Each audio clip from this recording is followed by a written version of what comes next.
Hey, salut tout le monde, c'est Greg, j'espère que vous avez la forme. Comme d'hab, écoute, on va se retrouver sur une nouvelle vidéo. On va attaquer avec de l'accessoirisation photo ou vidéo au choix. Et on va se rattaquer à une marque qu'on avait déjà vue, qui était un petit peu bien placée dans la partie des stabilisateurs. Il s'agit de Zhiyun. Et du coup, comme d'hab, juste après le générique.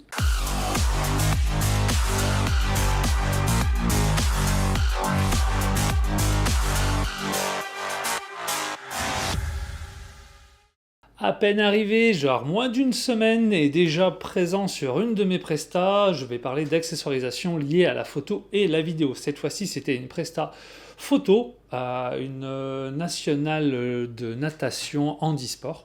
Et du coup, ça nous a permis de pouvoir tester le premier accessoire qui va se... Tout simplement, c'est une softbox de grand format. Généralement, celle que j'ai, je l'ai trouvée un petit peu étroite et qui n'avait pas une dispersion aussi optimale. Là, j'avais envie d'avoir quelque chose d'un petit peu plus intéressant. Donc, du coup, est arrivée une grande box de 90 qu'on va pouvoir déballer juste là. Et cette vidéo, cette fois-ci, se passera en deux étapes parce qu'il y a la soft, mais il y a aussi, du coup, une light qui va être en lumière continue et qu'on verra dans une partie numéro 2. Action, on attaque avec déballage et découverte. Du coup, petite cover, petit bag, top bag de chez Zhiyun. Hop, on va déballer tout ça, on va le faire en live, je cutterai si c'est trop long.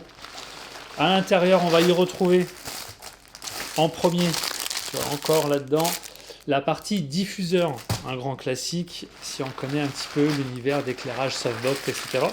Et le deuxième, ça va être un nid d'abeille présent dessus. Alors, notre petit cordon. Première étape, qu'est-ce qu'on va y voir? On découvre tout de suite notre monture Bowen. Donc, du coup, nos classiques 3 tétons qui permettront de pouvoir serrer tout ça. Pourquoi cette box? Tout simplement, comme j'ai pu le dire juste avant, le fait d'avoir un cône bien plus important. Là, on sera sur un 90. Et surtout, le fait que ça se range. Ça peut se mettre un petit peu plus facilement que mes box de 50 qui elles c'est une vraie galère à ranger. Donc du coup, ce que je fais, c'est que je les emboîte, j'enlève la partie réflecteur nid d'abeille et en fait je les empile parce que c'est trop chiant à mettre et à enlever. Et dans la voiture, ça prend vite un peu de place. Et là, vu qu'on va partir sur des modèles un petit peu plus larges, je trouve que ça peut être bien d'avoir directement quelque chose qui se monte rapidement. Comment on va procéder? Écoute, déjà, on le retrouve, sa petite jupette. Ici, on a un procédé de petit lock, c'est-à-dire qu'à chaque fois, tu tiens bien, tu prends, tu clipses, tu clipses, tu clipses, tu clipses, et tu vois, en un temps assez record, tu viens de monter toute ta box, et elle est énorme. Et ça, on voit plutôt bien. Et pareil, pour enlever, tu verras que ça se passera juste avec des petites pressions sur le côté. Tu tires un peu, tu aides et tu viens à fermer. Et tu vois, en un temps assez record, tu vois, je l'ai monté sur 2 jours et à chaque fois, du coup, j'étais pas emmerdé et ça y est, c'est déjà rangé. Tu vois, limite, comme un parapluie, un petit scratch et au moins on n'aurait pas été emmerdé. Après, tu as le petit sac de transport, j'ai envie de dire, pourquoi pas. Allez hop, on reclipse, on reclipse, on reclipse. C'est vraiment super pratique. Et ça, c'est le genre de truc que moi j'aime bien. On va retrouver quoi? On va retrouver qu'un seul logo. Ah non, 2. Allez, vas-y. 2 logos. À l'intérieur, on va y retrouver aussi nos petits scratchs si on veut une diffusion plus proche de la source lumineuse. Et puis un grand classique, de toute façon on ne va pas révolutionner, réinventer les box, les boîtes à lumière. On va retrouver toute une partie velcro ici qui sera très pratique pour notre nid d'abeille et encore une fois très facile à installer. Et bon, je ne vais pas tout déballer. Ici, je crois que c'est des thèmes qu'on connaît déjà plutôt bien. Donc, est rentré en stock notre box de 90, testé avec le B6, je ne sais plus comment il s'appelle, Q6, qui envoie quand même pas mal de watts. Donc je l'ai testé cette fois-ci sans modeleur additionnel, sans tout ça. j'avais besoin de compenser ma source lumineuse extérieure. Et donc du coup, j'ai travaillé sans sur cette partie-là. Alors pour les petits nouveaux, ce genre de modeler, ça fonctionne très bien avec ton flash ou avec une lumière fixe, et ça nous permettra de pouvoir enchaîner directement sur la deuxième partie de la vidéo, qui est justement une lumière fixe. Alors est-ce que tu vas t'en servir en tant que modelé, est-ce que tu vas t'en servir juste pour éclairer un point, etc. Donc ça, on va voir ça en acte 2. Allez, acte 2. Celle-ci, tu vois, ils ne se sont même pas embêtés à... Elle est proposée par le site, mais elle n'est pas logotée au nom de Zhiyun. Et est-ce que j'ai une petite ref à te donner? De toute façon, je te le mettrai comme d'hab dans le descriptif. Molus B500. Donc déjà, ça va nous envoyer un petit peu de patate. Et Coblight. Allez, on ouvre. Celle-ci, j'ai pas eu encore l'occasion de la tester. J'ai pas eu de demande pour l'instant. Donc pas de grands tests dessus, plus une découverte produit.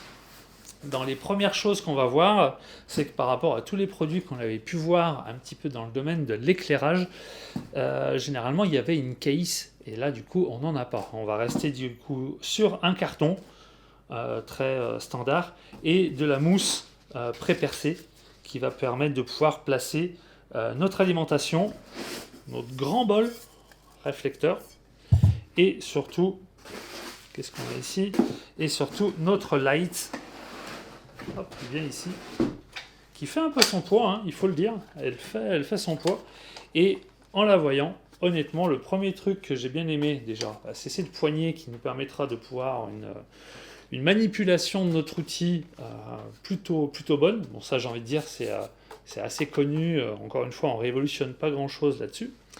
Et la deuxième, ça me fait énormément penser à un radiateur de PC. C'est-à-dire que quand tu regardes à l'intérieur, tu vas vraiment voir toutes tes lamelles qui vont dissiper la partie chaleur, et tu vas retrouver même des petits ventilos couleur bleue. Alors, honnêtement, je ne l'ai pas encore allumé, donc je ne sais pas si on fera le test ensemble pour voir si il y a besoin de beaucoup de ventilation. Est-ce que ce sont silencieux suivant la puissance qu'on va mettre, est-ce que ça se réveille, etc. Donc on va pouvoir checker ça. Gros ventilo à droite comme à gauche, et même un petit au cul, histoire de refroidir tout ça. Ici, on va retrouver aussi notre LED. Tac, j'avais déjà testé. Tac. Hop, voilà. Notre LED, énorme LED. Donc là, encore une fois, tu la protèges. Elle a un bon dôme plastique qui évitera bien les chocs. Donc plutôt cool. Est-ce qu'elle est logotée?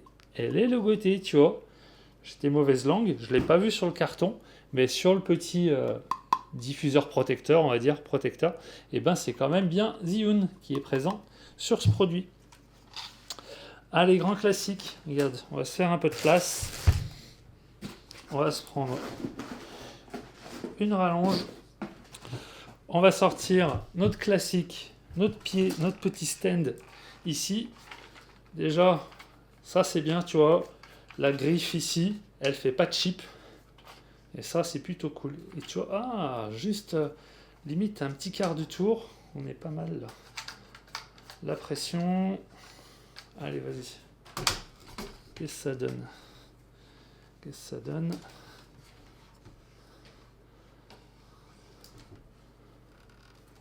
Ça, c'est pas mal, ça. Tu vois, t'es pas obligé de dévisser comme un con pendant 2 heures. Tu peux vite cloquer. Là, la manette, elle a une bonne prise en main. T'as pas une vieille excroissance. T'as vraiment une bonne gâche qui prend. Tiens, un point que j'avais plus ou moins bien aimé, c'est du coup la lime est à l'intérieur, parce que qu'est-ce qui est fourni avec? On n'a que la partie prise à lime, donc notre prise classique 3 broches. On va la retrouver au cul. Et ça, du coup, je trouvais que ça manquait peut-être un petit peu de sécurité. Tu vois, c'est pas un truc avec un clip, c'est pas, il n'y a pas encore un petit système qui permet de fermer et de sécuriser notre câble. Donc vu que gravité oblige, voilà, quand tu as ton câble qui est comme ça, Bon, après, il faut y aller, hein, faut qu'il y ait un couillon qui se prenne les pattes dedans. Mais est-ce que d'un côté, c'est pas une meilleure chose aussi qui puisse s'enlever si on se prend les pattes dedans? Ça évite que ça tire tout. On va dire, on prend le pour et le contre. On va rester, allez, balle au centre. On va rester là-dessus. Alors, qu'est-ce que je remarque en plus? Écoute, interrupteur on-off ici, alimentation juste là. Ici, on a une molette infinie dans les deux sens avec la petite mention CCT.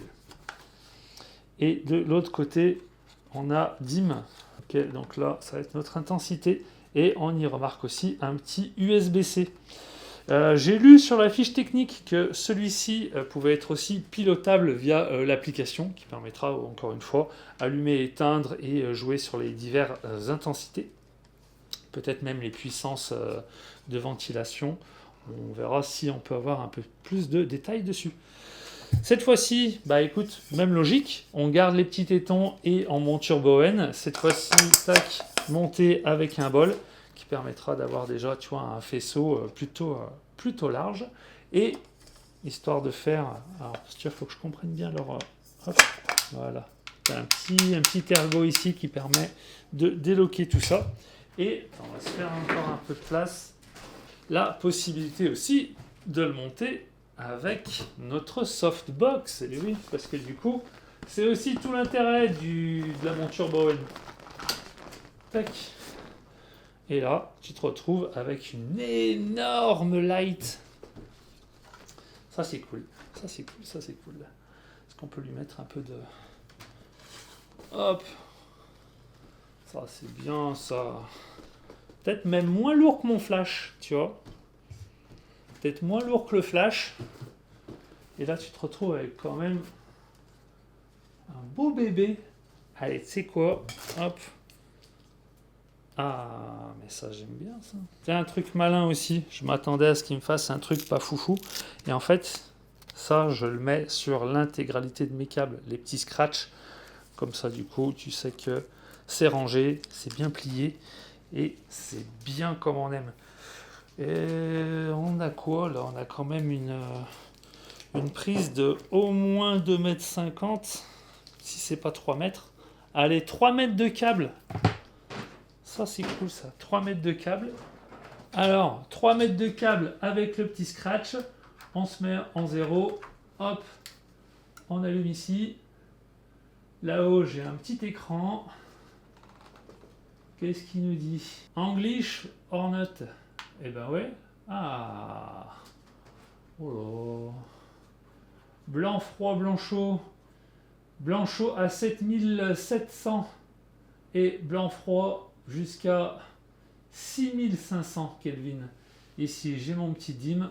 Wow, la violence. Dim minimum 1.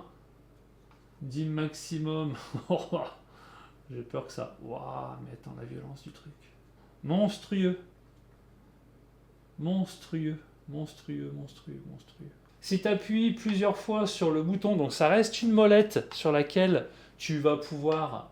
Hop, est-ce qu'il repasse à 0? Il repasse à 0.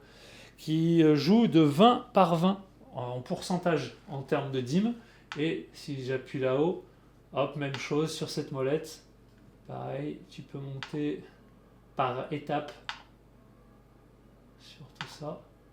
Donc déjà, grosse puissance sur blanc froid, blanc chaud. Donc ça, du coup, plutôt cool. Tes petits accès rapides. J'ai pas l'impression que la ventile s'excite. Il n'y a pas d'autres potards. Allez hop, qu'est-ce qu'on y remarque de plus? Pour ceux qui travaillent avec des parapluies, eh ben, tu te retrouves quand même avec la petite attache et la petite molette qui permettra de pouvoir mettre tes parapluies et de jouer sur la partie rebond. Ça envoie vraiment sunshine le truc. Ce que je trouve cool, c'est la stabilité. Tu vois, je m'attendais à une... Quand tu la prends en main, elle est quand même relativement lourde, mais tu vois, sur ton stand, elle trouve bien sa place et t'as pas un truc trop bordélique. Et en plus, je lui ai mis la box qui est plus lourde que le simple bol. Petit écran OLED derrière, mais qui a pour l'instant pas de pas de grande utilité, hein. Il va juste faire un petit rappel sur ta... Tu vois, tu vas pas rentrer dans des milliers de menus, des choses comme ça. Si je laisse appuyer, est-ce que j'ai un truc? Ah, mais voilà, on a des effets. Je me disais bien que ça manquait un petit peu. Si tu laisses appuyer sur la molette, tu as accès à des effets. Donc là, tu vois, j'ai un effet un petit peu orage, voilà. Si je le valide... Ah, tiens, regarde les... Effet TV. Effet, je sais pas quoi. Lightning. Ça j'aime bien ça. Et à chaque fois, tu vas retrouver sur chaque effet le fait de pouvoir aussi le personnaliser. Tu vas le rajouter peut-être au niveau du dim, au niveau de la speed, et j'ai vu aussi au niveau de la température. Donc tu vois, si par exemple, bah non, je veux que celui-là ce soit plus jaune, hop, tu vois, on a gardé ça. Je le valide. Je remonte un peu dans les stats. On va aller dans le volume, dans la vitesse. Donc on a quelque chose de plus rapide. Gradé de 1 à 5. Et même chose. Bien ici. Et là, c'est... Oh, la violence. Tu veux un truc... Oh, non mais la folie. Pas mal, pas mal, pas mal, pas mal. C'est bon. Donc pas de roue crantée, elle est plutôt fluide. C'est plutôt bien. On peut dimmer. Allez, on va retourner sur nos effets. Qu'est-ce qu'on a? Welding. Pourquoi pas? Hop. Ah oui, ça je choisis. Et là, Drawing, Lighting, TV, Bubble, Fire, Paparazzi, SOS. 1, 2, 3, 4. Ouais, 13-14 modes pré-réglables en intensité, en vitesse et surtout en température de couleur. Donc ça, du coup, pour la partie vidéo, pour créer des petites scénettes, écoute, ça peut être pas mal d'avoir ces petites options. Ça coûte pas grand-chose et c'est sympa à mettre en place. Encore une fois, là, depuis tout à l'heure, je le bombarde un petit peu avec du 100%. La ventile, elle se déclenche pas. Après, tu vois, là, je suis en mode effet, hein, je suis pas en mode intense non-stop. Ça chauffe pas. Peut-être à faire gaffe sur la partie extérieure, parce que du coup, les grilles de ventilation, tu vois, elle est ouverte droite, gauche, haut et derrière, et même bas. Donc tu vois, c'est quand même peut-être faire gaffe à la partie humidité. J'ai pas d'infos sur ça, mais je serais peut-être moins confiant là-dessus. Pour la partie vidéo, pour les preneurs de son, pour l'instant, zéro bruit, pas de ventile en plus ou quoi que ce soit. Écoute, c'est plutôt top. Si je fais un appui long de l'autre côté, qu'est-ce qu'on a? On va retrouver le fait si je veux changer de langue, le numéro de série et la version logicielle. Donc je pense que l'USB sert aussi au fait de pouvoir changer un petit peu tous ces petits paramètres, ces mises à jour. Et surtout sûrement l'opération via une application. Mais ça, je suis pas trop là-dessus. Écoute, ça peut être un très bon accessoire pour les personnes qui souhaiteraient du coup tout simplement éclairer une scène dans la partie vidéo. Et aussi, je vois de plus en plus de collègues qui utilisent des lumières fixes pour allumer, tu vois, un peu le côté backlight. Histoire de pouvoir, quand ils ont un fond noir un petit peu texturé, etc., de mettre un petit halo de lumière derrière leur sujet, mais pas en éclairant le sujet, mais en éclairant le fond, ce qui va créer du coup des variables dans les fonds. Et ça peut être une lumière qui peut avoir cette fonction-là. Pareil pour ton contrôle, ça tu restes flash côté et tu peux éventuellement flasher derrière, mais voilà, si tu veux partir sur du continu, tu sais que cette lampe aura quand même plusieurs types d'emplois. Écoute, c'est bien sympa. C'est bien sympa. Bravo Zhiyun d'innover et de proposer des choses un petit peu différentes. Tant mieux, tant mieux, tant mieux. Ah, là je commence à... Voilà, la soufflerie. C'est léger. C'est léger. Effectivement, ça chauffe. Là, je suis qu'à 30%. Ventilocu. Donc tu vois, elle s'est déclenchée automatiquement, pas besoin d'aller choisir un mode ou quoi. Plutôt très content. Écoute, nouvelle lampe qui rentre dans le studio. À voir par la suite comment on va lui donner un peu plus de vie. Allez, petite interlude, j'avais oublié d'en parler. Je trouve que c'est quand même une petite sécurité pour ceux qui n'ont pas encore trop l'habitude avec ce type de produit. Tu as une LED qui chauffe extrêmement à longue utilisation, surtout à pleine puissance. Donc, une fois que tu as fini ton shooting, tu dimmes bien jusqu'à 0. Tu laisses la ventilation faire son travail. Et une fois qu'elle s'est arrêtée, là, tu pourras arrêter directement ta lampe. Ce qui lui permettra d'avoir une ventilation optimale, de ne pas la laisser brûlante sans avoir une assistance parce que tu as coupé le jus un peu trop tôt. Voilà, donc ça c'était la petite interlude. Petit point négatif, dommage de ne pas avoir une case vraiment dédiée, l'aspect carton prémoulé. Après c'est peut-être aussi ce qui va aussi permettre de descendre un petit peu la partie tarifaire là-dessus. Je pense que la question peut se poser, est-ce que c'est utile d'avoir une case et de rentrer pour moins cher une lampe avec une puissance de 500 en blanc froid, blanc chaud. Je pense que, encore une fois, si on veut tirer les budgets vers le bas, on peut s'adapter à ça. Écoute, les mousses sont extrêmement épaisses, c'est juste l'aspect carton qui fait peut-être un peu plus trop basique, mais au moins sur ton stockage, tu sais à peu près où tu en es. Voilà, écoute, j'espère que cette petite review rapide découverte produit de nos amis Zhiyun sur ces 2 articles, du coup, vous donneront envie d'en savoir un petit peu plus sur ce qu'ils sont capables de faire. Allez jeter un petit coup d'œil sur le site, j'en suis sûr qu'il y a toujours plein de petites idées qui pourront émerger, que ce soit dans les stabilisateurs, que ce soit dans les lights ou de l'accessoirisation. C'est toujours bien de voir qui fait quoi et comment ça peut être fait. Sur ça, je vous dis à très vite. Prochaine review, je crois que ça va être Newer qui nous fera le plaisir de nous faire découvrir un nouvel écran. Voilà, tout simplement. Et ça sera dans les prochaines reviews. Donc restez connectés et puis allez voir tout ce qui se passe sur la chaîne. Et puis je vous dis à la prochaine. Allez, ciao ciao!